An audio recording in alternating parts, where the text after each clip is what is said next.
বিশ্ববাসীর কাছে ২১শে ফেব্রুয়ারি এখন আন্তর্জাতিক মাতৃভাষা দিবস হিসেবে পরিচিত। তবে এই দিনটিতে পৌঁছানোর জন্য এর পেছনের কারিগরদের সংগ্রাম করতে হয়েছিল ১৯৪৭ সালে দেশভাগের পরপরই। ১৯৪৮ সালে বাংলাকে রাষ্ট্রভাষা করার দাবিতে মিছিলের নেতৃত্ব দিতে গিয়ে প্রথম গ্রেফতার হন বঙ্গবন্ধু।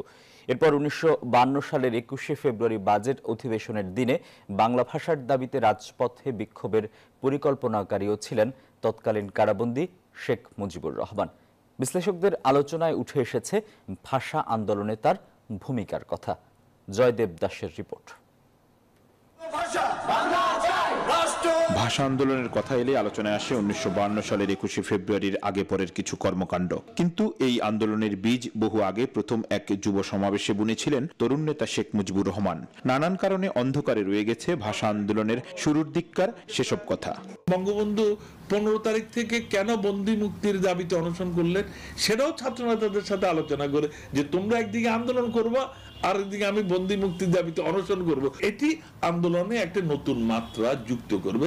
২১ তারিখে যখন ঢাকায় গুলিবিদ্ধ হয়ে অসংখ্য ছাত্র যুবকের মৃত্যু হলো, তখন বঙ্গবন্ধু সেদিনই সেই খবর যখন ফরিদপুর জেলে পৌঁছে গেল, তিনি তার এই অনশনের সাথে এই হত্যাকাণ্ডের নিন্দা বিচার দাবিকেও তিনি অন্তর্ভুক্ত করে একটি টেলিগ্রাম পাঠিয়েছিলেন।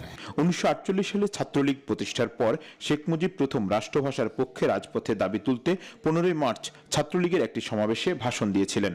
এরপর রাষ্ট্রভাষা বাংলার দাবিতে পাকিস্তানি শাসক গোষ্ঠীর চাপিয়ে দেওয়া সিদ্ধান্তের প্রতিবাদ করতে গিয়ে দীর্ঘ ২.৫ বছর কারাবরণ করতে হয় তরুণ শেখ মুজিবকে। উনি ৫০ সালের প্রথম দিন, আসলে ৪৯ সালের শেষ দিন উনি গ্রেপ্তার হয়ে গেলেন। ৫২ সালের জানুয়ারি মাসে যখন আবার নাজিমউদ্দিন নূতন করে ভাষার ইস্যুটা নিয়ে আসলেন, যে জিন্না যেমন বলছিল উর্দু রাষ্ট্রভাষা হবে, তখন বঙ্গবন্ধু হাসপাতালে ডেকে নিয়ে আসলেন এবং নার্সকে দিয়ে সব ছাত্র নেতাদের খবর দিলেন।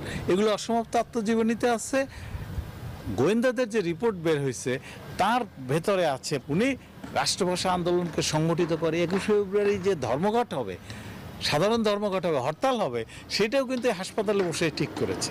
ভাষা আন্দোলন নিয়ে নানান ইতিহাস লেখা হলেও সেখানে কেন বঙ্গবন্ধু উপস্থিত ছিল না, এমন প্রশ্নের জবাবে এই দুই বিশ্লেষক বলেন, সংশ্লিষ্ট লেখকদের হীনমন্যতা এবং স্বার্থের ঊর্ধ্বে উঠতে না পারাই এর জন্য দায়ী। তারা বঙ্গবন্ধুকে তাদের প্রধান রাজনৈতিক প্রতিপক্ষ হিসেবে মনে করতেন।